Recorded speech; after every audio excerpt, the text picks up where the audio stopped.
제가 그 집에 들어가 가정부 일을 시작한 지도 어느새 몇 달. 워낙에 큰 집이라 그런지 다들 바빠서 그런지 저는 그 집 식구들을 직접 마주할 일이 별로 되지 않았어요. 일부러 마주치기 싫어서 피한 것도 있겠지만 조용한 집안을 다니는 것이 저에게는 익숙했죠. 그래서 그날도 여느 때처럼 조용했습니다. 그 집 식구들은 다들 자기 방에 들어가 있는 건지 집안에는 발자국 소리 하나 들리지 않았습니다. 저는 조용히 서재문을 열었고 그 순간 그 사람이 고개를 들어 제 얼굴을 바라봤습니다.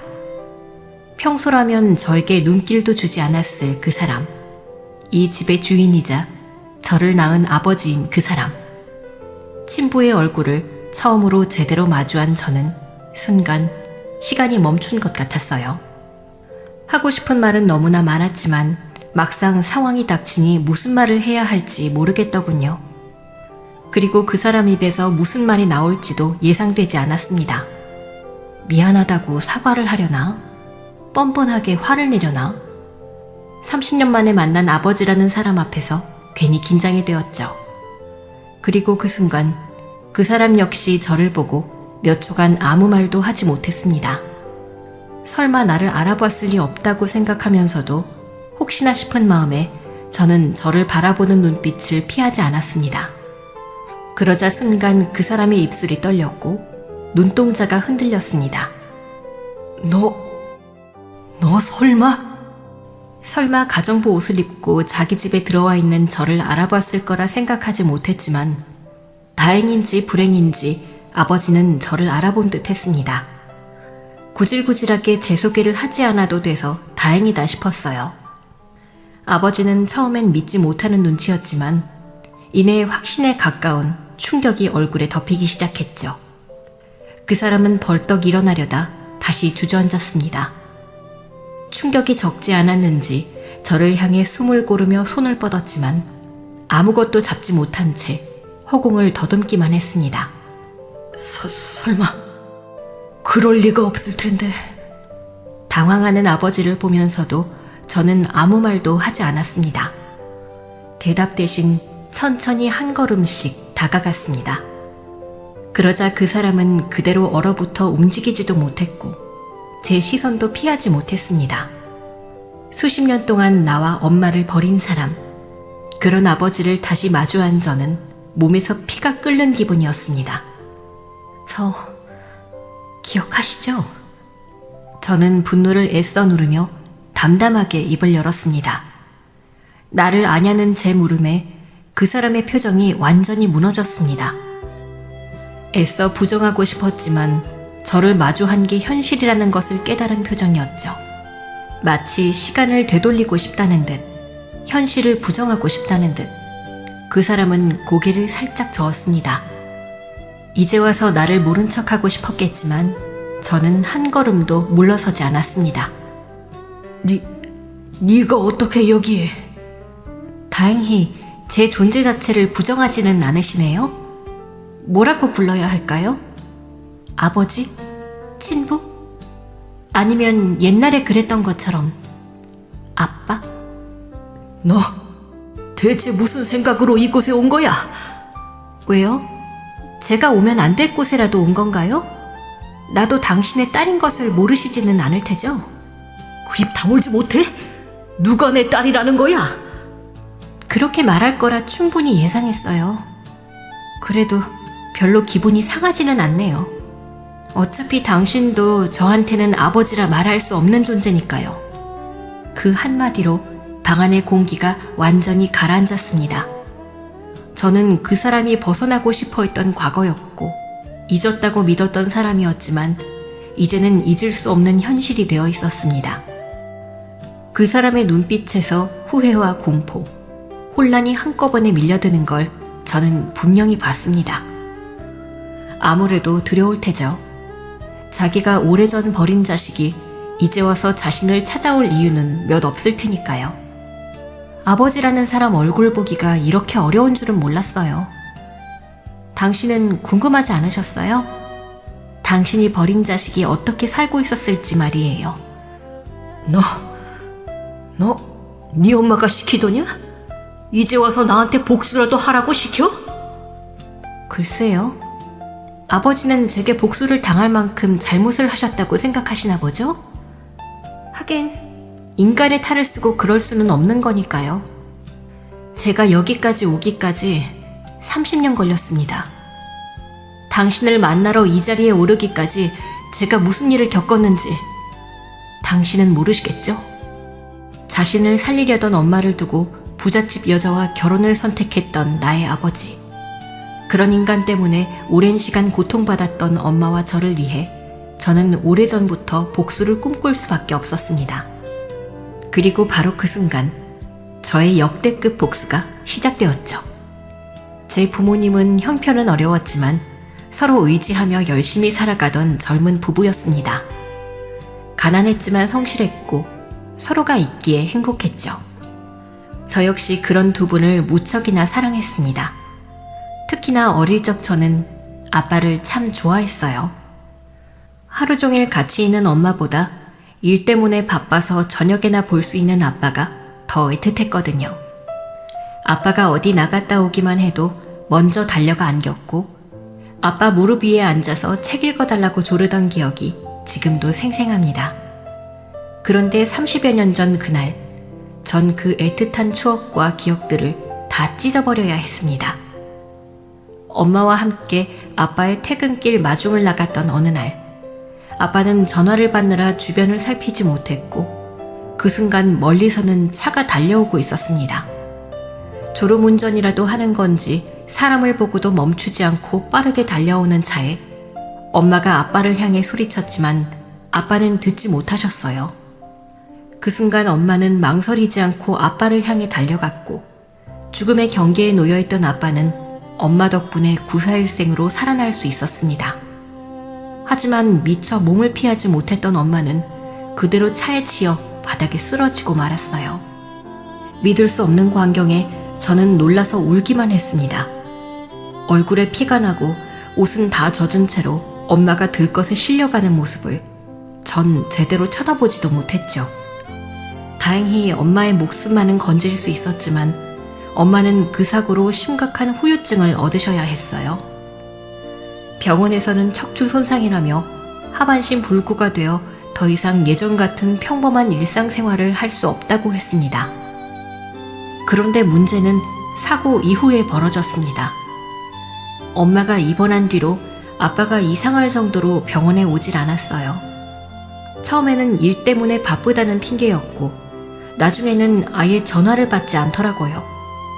너무 어렸던 저는 그런 아빠를 이해할 수 없었고 엄마는 저 몰래 눈물만 훔치고 계셨죠. 아마 엄마는 이미 그때 아빠의 변심을 알고 계셨는지도 모르겠습니다. 그리고 어느 날 병실에 찾아온 아빠는 병원비 영수증 하나와 편지 봉투를 내려놓고 제게 말했습니다. 은정아, 앞으로 아빠 없어도 잘 지내야 해. 알겠지? 아빠, 또 어디가? 가지 말고 엄마랑 은정이 옆에 있어. 안 돼, 은정아.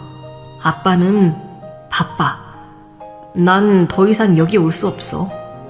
이건 우리 모두의 행복을 위해서야. 은정이 네가 지금은 모르겠지만 나중에 크면 너도 아빠를 이해할 수 있을 거야. 아빠, 가지 마. 아빠 없이도 엄마랑 잘 살아야 한다. 씩씩하고 건강하게 자라야 하는 거야. 알겠지?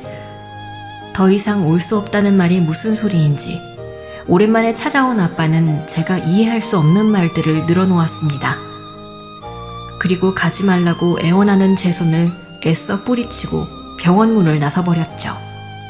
그게 제가 기억하는 아버지의 마지막이었습니다. 아빠의 얼굴을 마지막으로 본 것이 그때였죠. 아직 초등학교도 들어가지 못한 자식을 버린 무정한 아버지에 대한 기억은 그게 끝이었습니다. 저는 나중에야 알았어요. 아빠가 엄마의 사고에 대한 보상금 몇 억을 받고 다른 여자와 결혼했단 것을요. 아무리 생각해봐도 믿을 수 없는 일이었죠.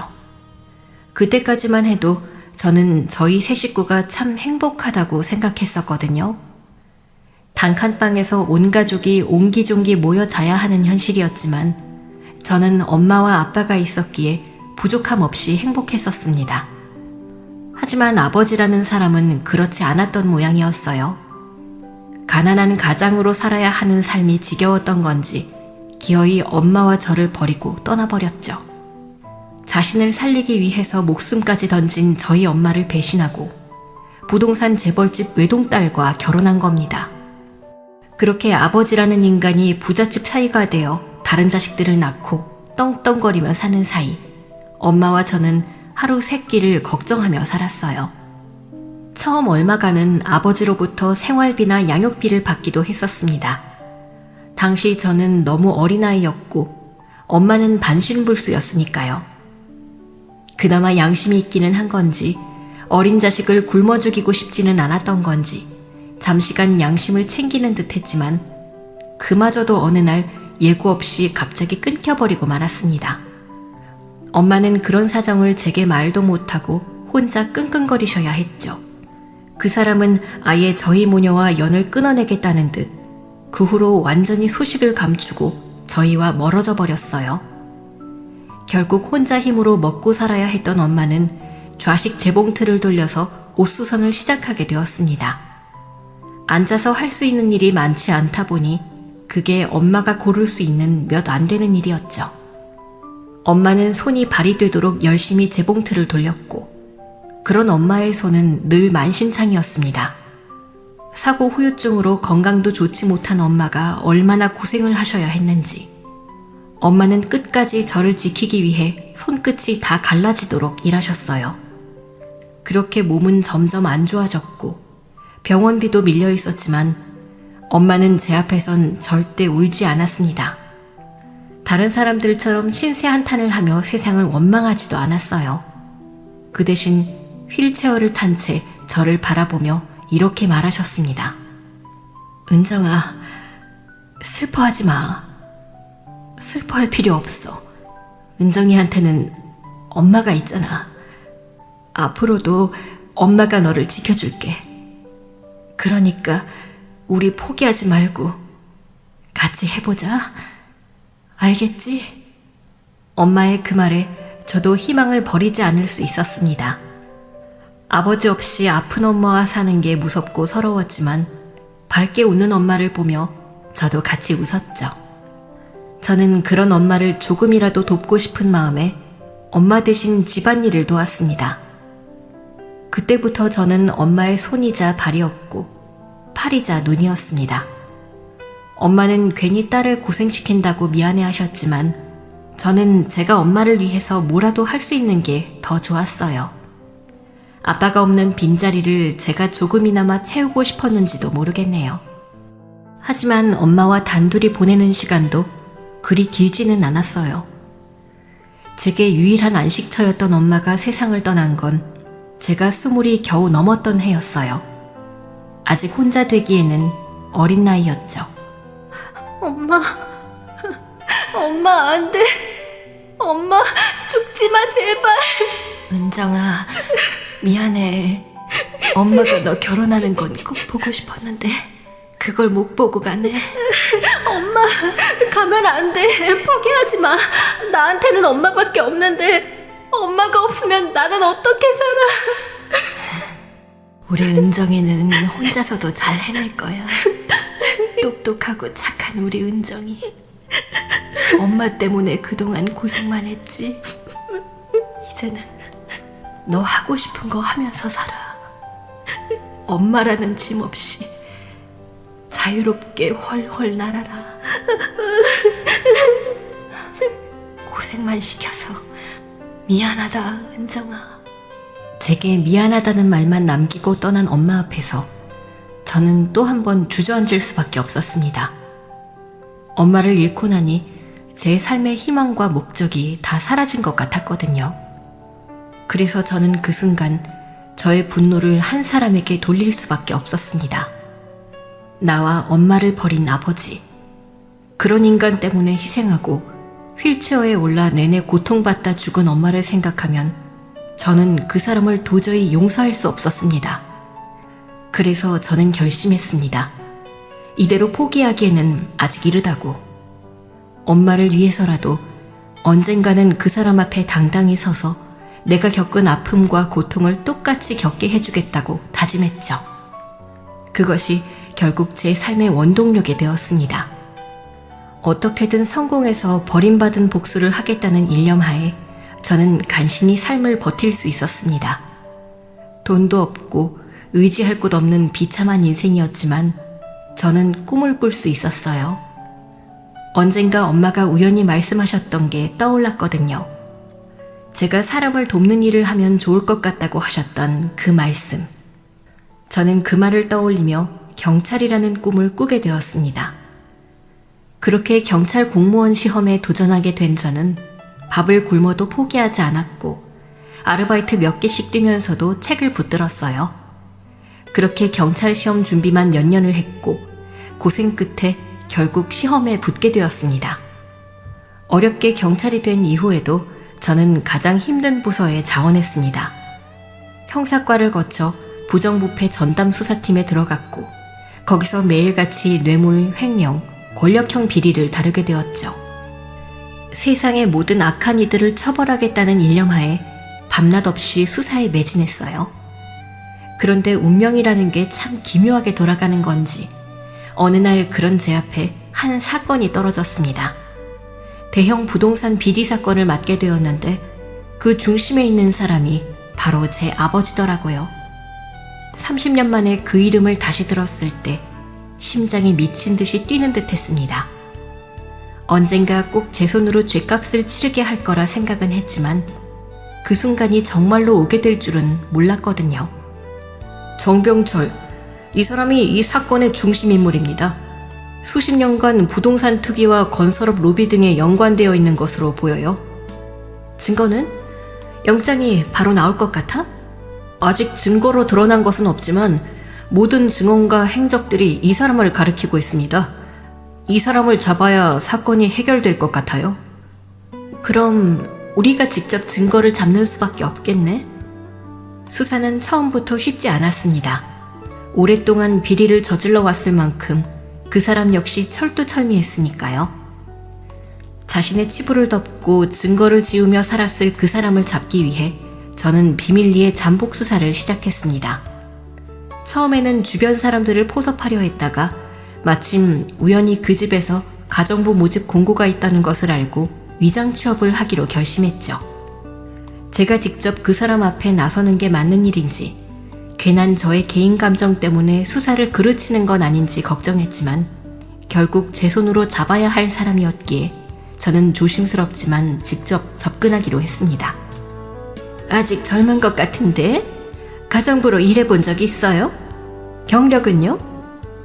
호텔 청소 2년, 병원 청소 1년 반 했습니다.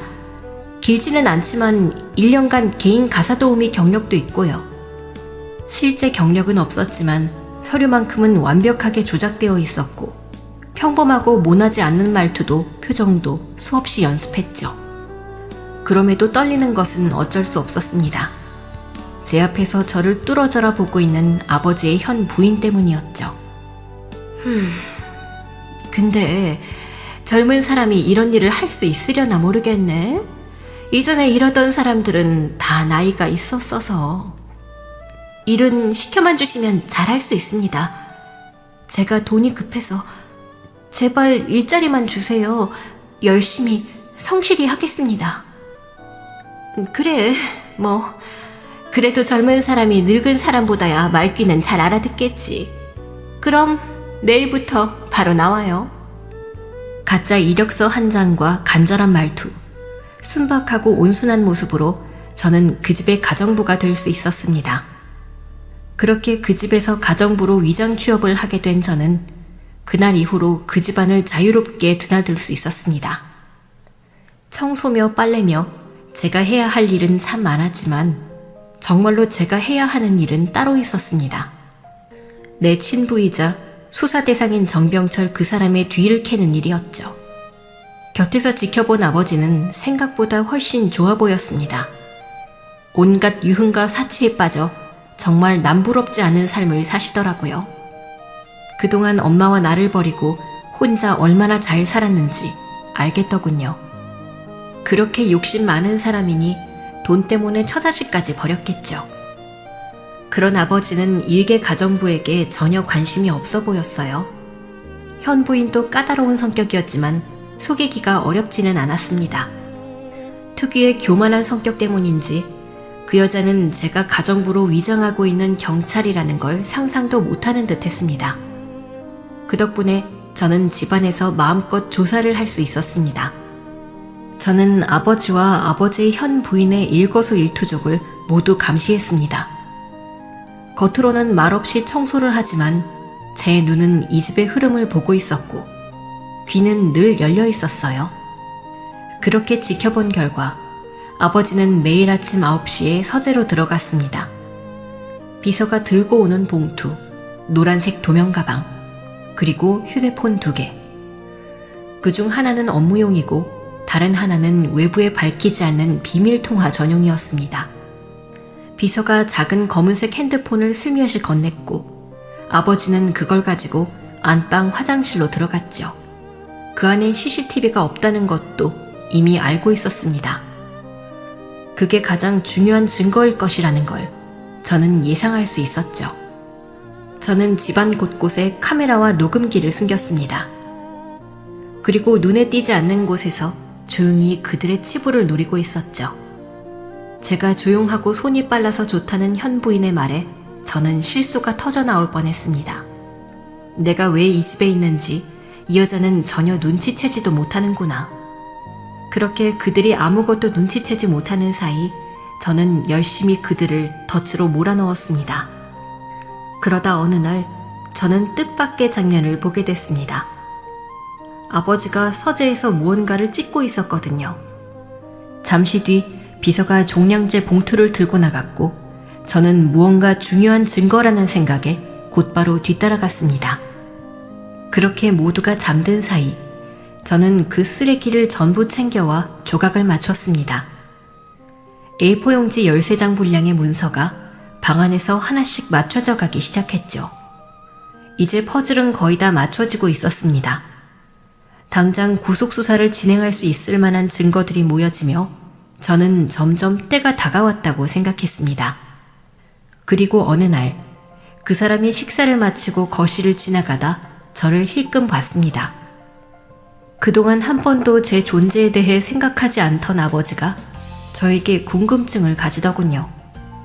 가정부 새로 뽑았다고 했나? 이 사람은? 사람 새로 들어온 지가 언젠데 이제 물어요?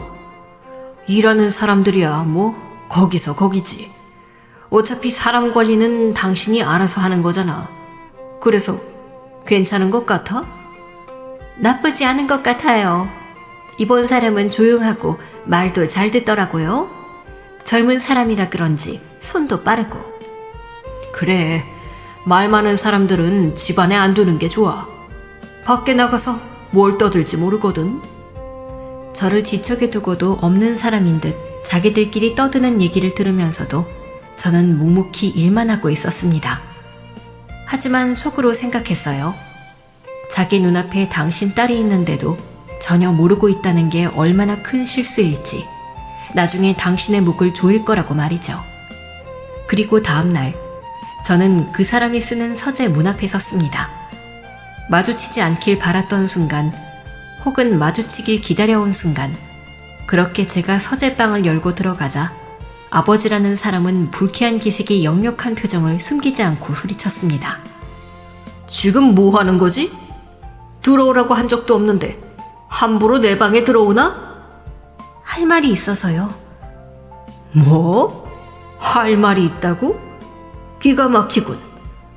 일개 가정부가 집주인한테 할 말이 뭐가 있지? 그쪽이 지금 나랑 독대를 할 만한 사이라고 생각하나? 왜요? 저는 그러면 안 되는 건가요? 뭐라고? 아니, 이 사람은 대체 사람 관리를 어떻게 하는 거야? 돈 주고 부리는 사람들한테 잘해주지 말라 했더니 얼마나 풀어줬으면 밑에 것들이 이따위로 하는지. 됐으니까 그 자리 보전하고 싶으면 당장 나가봐. 괜히 내 심기 거슬려서 잘리고 싶지 않으면. 글쎄요, 제가 이 집에서 잘일 걱정을 할 만한 사람은 아니라서요. 어디 갈 곳 없이 불쌍한 신세라고 그래서 거둬줬더니 이제 배가 부른 모양이지. 저는 여전히 저를 가정부로 바라보고 있는 그 사람에게 물었습니다. 저 기억 안 나세요? 제 말에 아버지의 이마가 찌푸려졌습니다. 여전히 저를 가정부로 생각하는지 이 하찮은 것이 무슨 소리를 하느냐는 듯 대꾸할 가치도 없다는 표정이었죠. 하지만 제가 그의 눈을 피하지 않고 뚫어져라 쳐다보자 그제서야 그 눈이 점점 흔들리기 시작했습니다. 그리고 불현듯 무언가 떠오른 듯 그 얼굴에서 혈색이 사라졌고 입술이 파르르 떨리기 시작했죠. 설마. 바로 생각이 나지도 않을 만큼 잊고 나를 지냈나 보죠? 나는 그날 이후로 하루도 당신을 잊지 않았는데 말이에요. 너 은정이냐? 그래도 제 이름은 잊지 않으셨네요, 아버지. 설마 이름도 기억 못하면 어쩌나 싶었거든요. 네가 어떻게 여기에?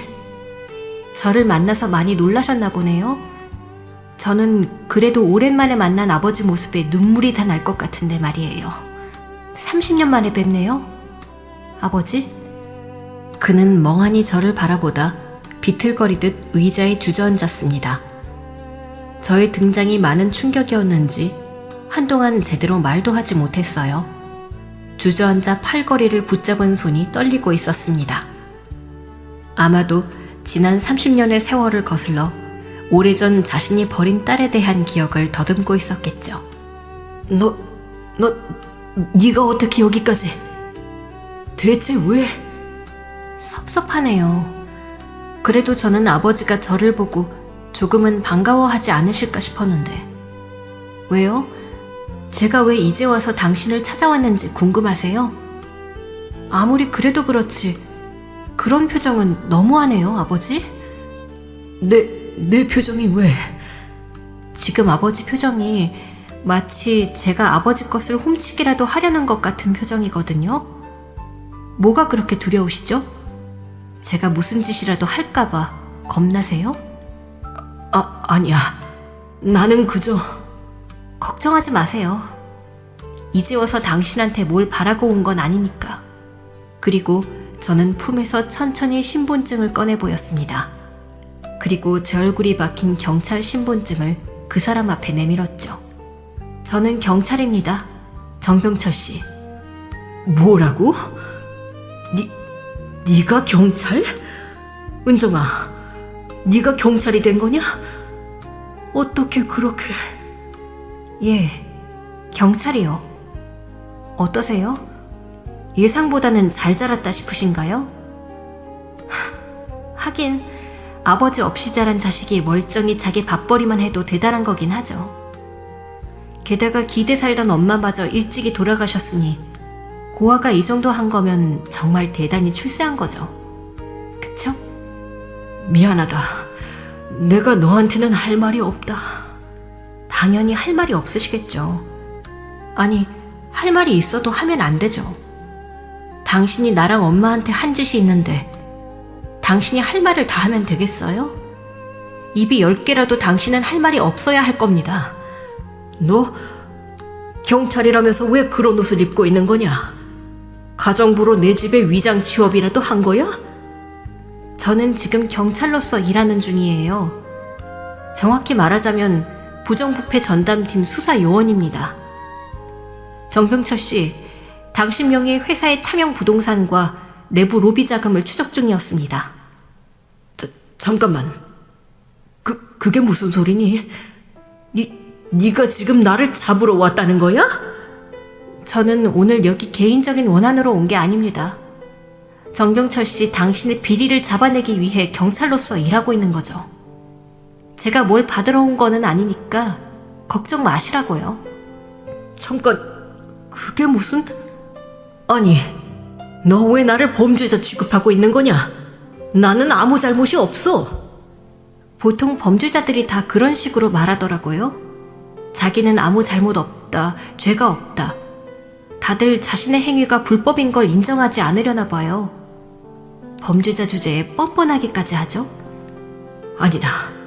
아니야. 은정이 네가 뭔가 오해를 하고 있는 모양인데 나 그렇게 나쁜 사람 아니다. 은정이 네가 지금 오해하고 있는 거야. 글쎄요. 그런 말 해봐야 제가 이해해드려야 하나요? 아니, 제가 이제 와서 왜 제 정체를 밝히는지 아직 모르시겠어요? 이미 증거는 모두 확보되었습니다. 비리 문건부터 불법 로비 정황, 허위 설계 도면이며 폐기된 회의록까지 당신을 구속수사할 만한 증거는 전부 확보되었다고요. 그걸 대체 어떻게... 저는 그동안 가정부로서 이 집에서 잠복 수사를 해왔습니다. 당신의 비리를 낱낱이 파헤치기 위해서 위험을 감수하고 숨어들었죠.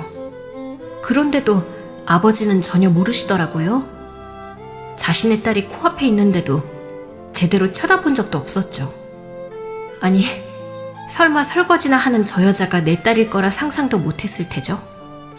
덕분에 수사가 아주 쉬웠어요. 그렇게 이제 곧 제가 보낸 증거들로 영장이 발부될 겁니다. 그럼 당신은 구속을 면하지 못하겠죠? 은정아, 일단 내 얘기를 좀 들어봐라. 내가 일부러 그런 게 아니야. 비리니 불법이니 그런 건 다 설명할 수 있어. 사업을 하다 보면 원래 조금씩 법을 피하기도 하는 거고 그런 거란다. 경찰인 제 앞에서 그런 변명이 통할 거라고 생각하지 마세요. 저는 바보가 아닙니다. 그래서 은정이 네가 정말 나를 구속이라도 하겠다는 거야? 네 아버지를 감옥에 보내기라도 할 생각이냐? 나는 네 아버지야. 네가 이럴 수는 없는 거 아니냐? 이제 와서 버린 딸한테 동정이라도 구하려고 하시는 건가요? 제게 동정을 바라시는 분이 30년 전에는 왜 그러셨죠? 당신은 왜 엄마와 나를 버리고 배신을 했느냐고요? 이제 와서 뻔뻔하게 제게 구제를 바라는 아버지에게 너무 화가 났습니다. 자기 때문에 다친 아내와 어린 딸을 버리고 갈 때는 언제고 이제 와서 제 앞에서 자신을 아버지라고 말하고 있네요. 나한테 한 번도 제대로 아버지 노릇을 한 적도 없는 사람이 말이죠. 웃기네요, 정말. 나한테 당신은 한 번도 내 아버지였던 적이 없는데 당신도 나를 없는 셈 치고 살았잖아요. 근데 이제 와서 부녀의 정을 바라다니 당신 생각보다도 더 염치가 없는 인간이었군요. 그때는 어쩔 수가 없었다. 그건 다 널 위해서였어. 이제는 하다 버린 딸 탓까지 하려는 건가요? 날 위해서라니? 대체 뭐가 날 위한 건데요? 당신은 엄마가 당신을 구하려다 반신불수 된 걸 알고도 다른 여자를 만나서 결혼했잖아요.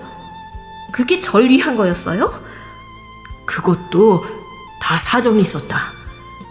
그때는 그게 우리가 다 사는 방법이라 생각했어. 제발 나를 좀 이해해주면 안 되겠니, 은정아? 나한테 이해를 바라면 안 되죠. 내가 어떻게 당신을 이해할 수 있겠어요? 버리고 갔으면 돌이라도 지켰어야지. 양육비며 생활비며 끊어버린 건 우리를 죽으라고 내민 거 아닌가요? 당신 덕분에 우리 엄마는 그 부편한 몸으로 고생만 하면서 살았어요.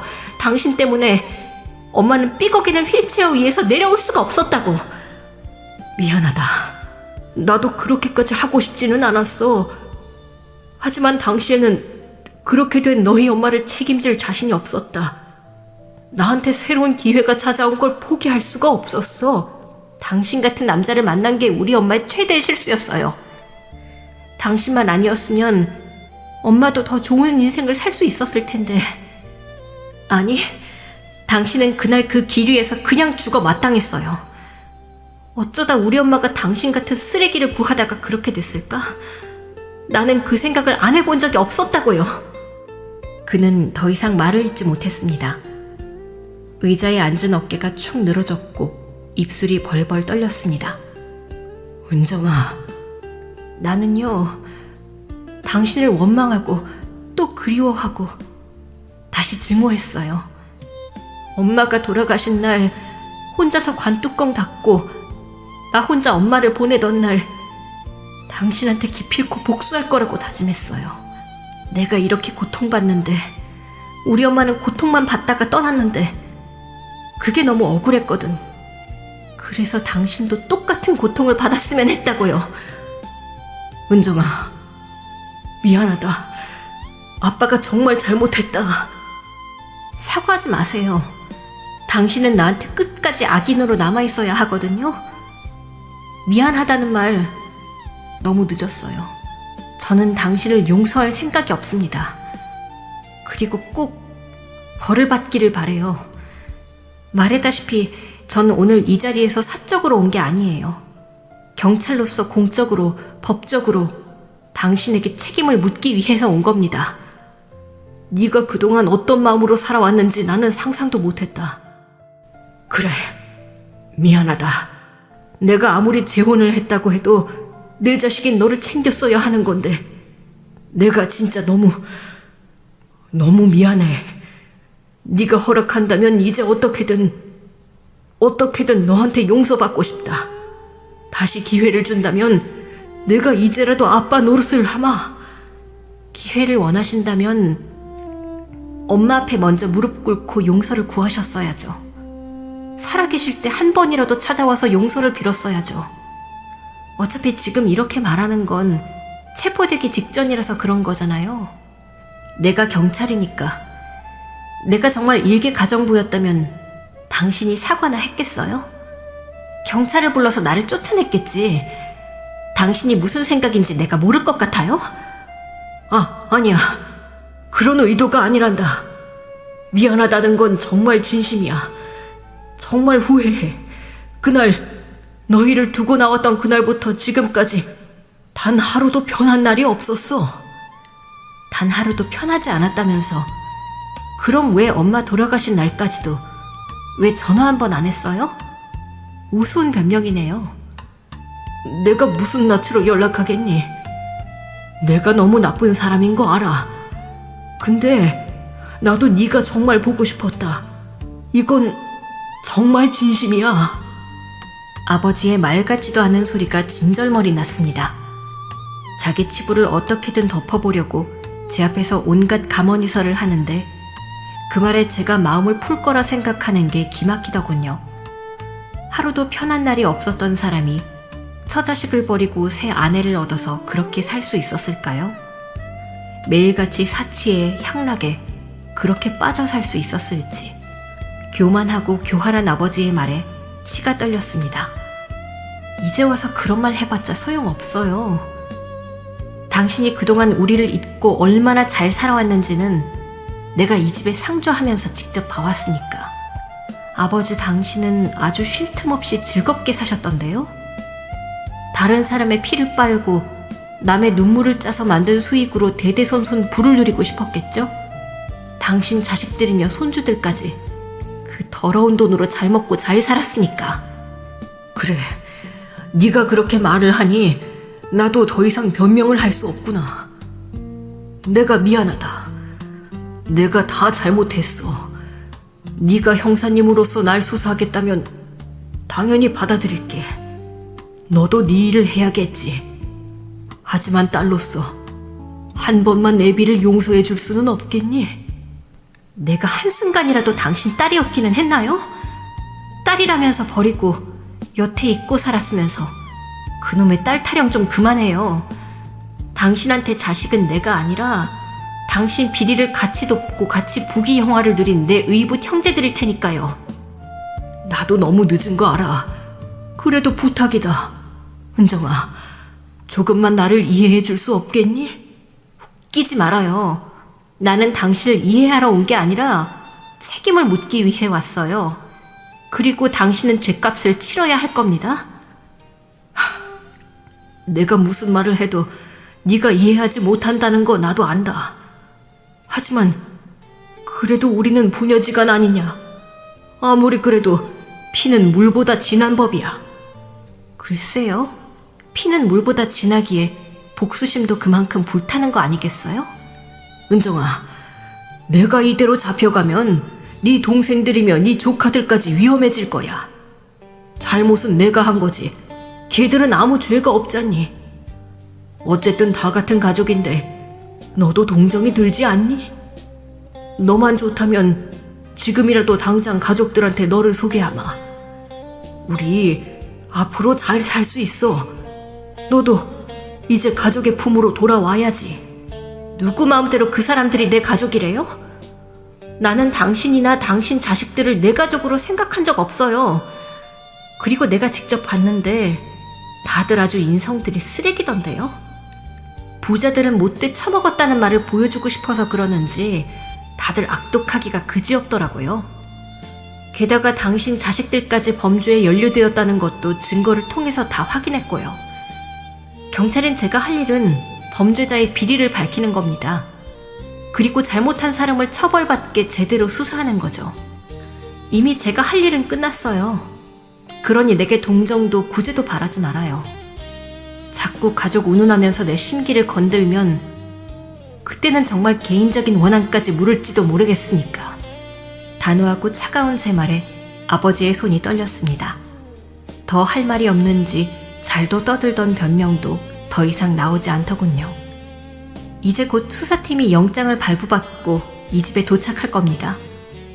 모든 자료는 이미 본청으로 전달했어요. 그러니 이제 와서 도주나 증거인멸은 별 도움이 안 될 겁니다. 해외로 나갈 생각도 하시면 안 될 거예요. 지금쯤 출국 금지 조치가 내려졌으니까요. 지금 도주하면 가중 처벌될 겁니다. 그러니 도주하지 않고 그냥 계시는 게 좋을 거예요. 이게 자식으로서 제가 해드릴 수 있는 마지막 조언이네요. 말을 마친 저는 신분증을 다시 넣고 뒤돌았습니다. 그러자 등 뒤에서 그의 떨리는 목소리가 들려왔습니다. 은정아, 딸아, 제발.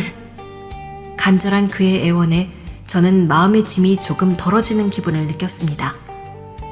엄마와 제가 느꼈을 고통과 배신감에 비하면 아직 한참 멀었지만 저는 그 사람도 똑같은 고통을 느끼기를 바랐어요. 그리고 더 이상 멈출 생각이 없었습니다. 그렇게 새벽 동이 트고 영장을 들고 지원팀이 도착했습니다. 경찰들이 대문으로 들어선 순간 그 대단한 집안이 풍비박산 나기 시작했습니다. 여기가 정병철 씨 자택 맞습니까? 이게 무슨 짓이에요? 이 집이 어느 집인데? 누구 건데? 함부로 들이닥쳐? 당신들 뭐야? 경찰입니다. 여기 정병철 씨에 대한 영장입니다. 협조 거부 시 공무집행 방해로 간주됩니다. 그게 무슨... 아니, 우리가 무슨 잘못을 했다고 이래? 당신들 내가 누구랑 아는 사이인지 알아? 니들 다 옷 벗게 해줄 거야. 여기 영장 확인하고 협조하시죠. 안 돼. 사무실을 왜 뒤져? 당신들 지금 못들 하는 거야. 여보, 어떻게 좀 해봐요. 왜 그러고 가만히 있어?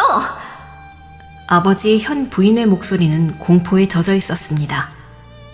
이게 무슨 상황인지 예상도 못하고 당황스러워했죠. 하지만 이미 저를 통해 상황을 다 알고 있던 아버지는 그런 자신의 부인에게 아무런 말도 하지 못했죠. 이제 와서 변명도 구걸도 통하지 않는다는 걸 깨달았으니까요.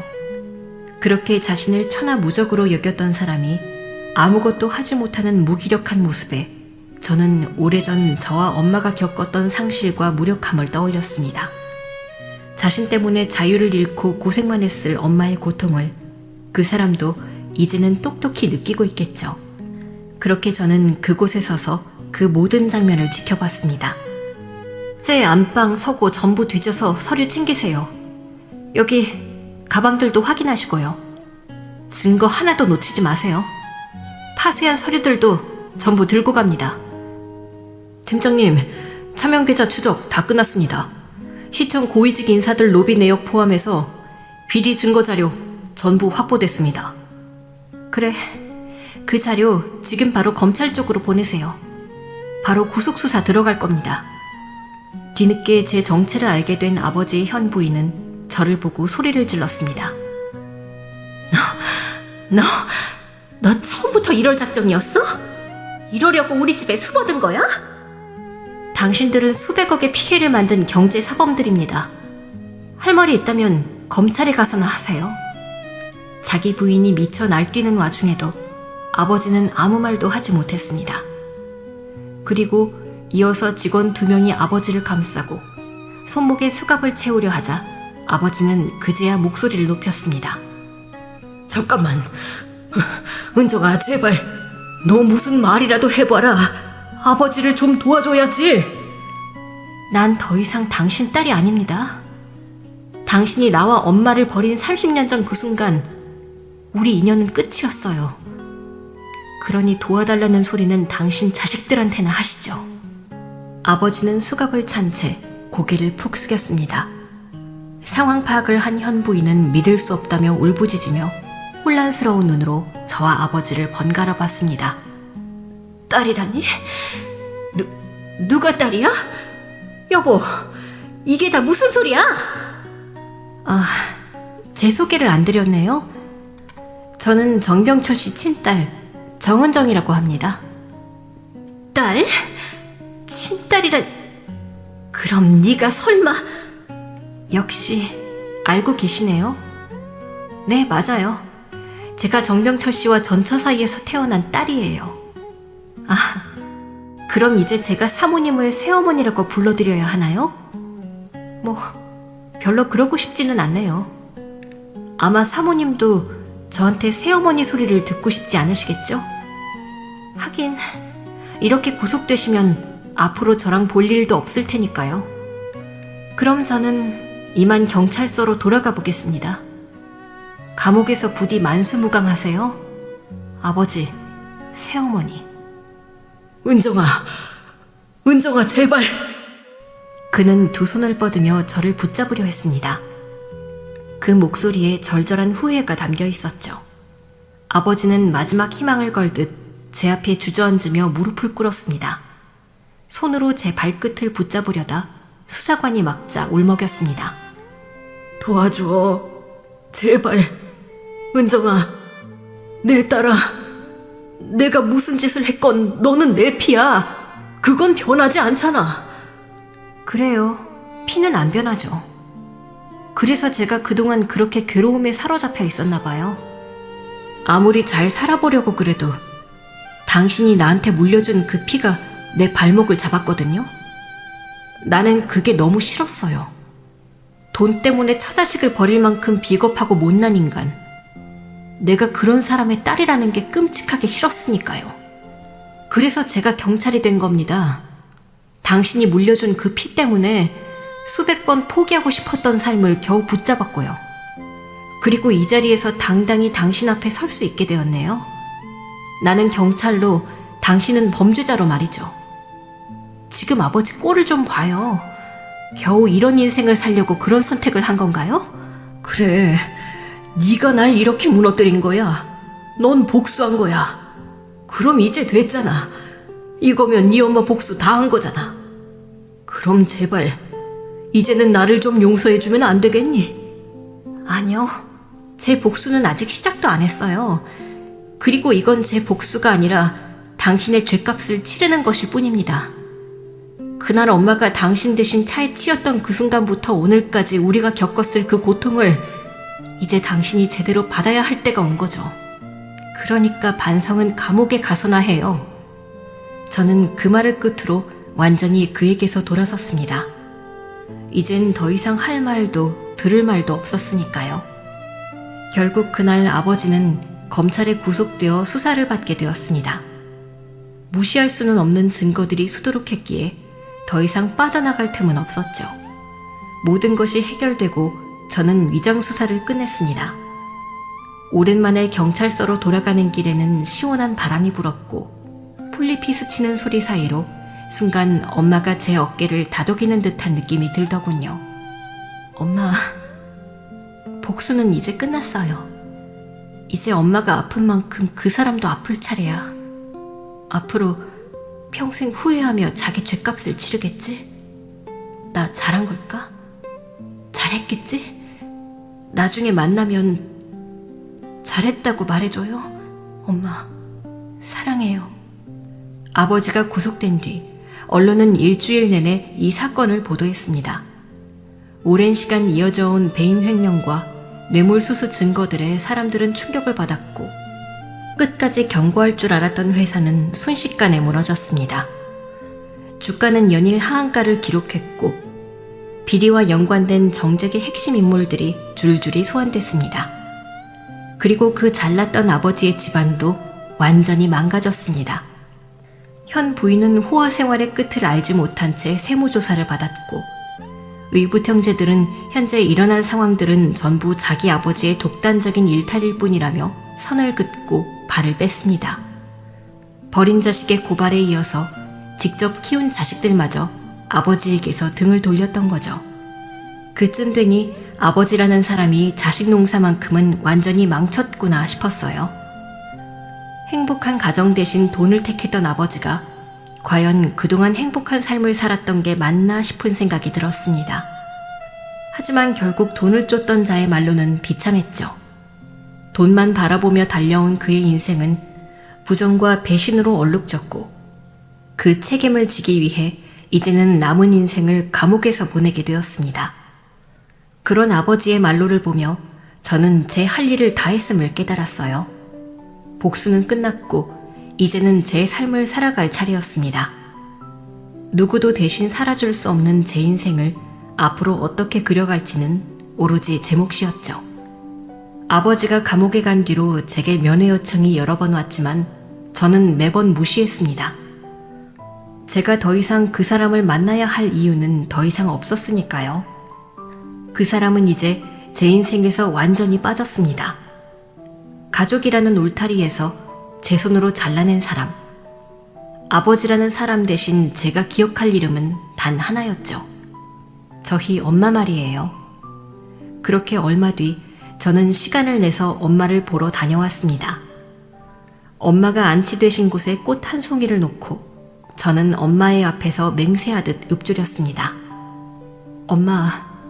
엄마가 그토록 걱정했던 거 다 끝났어.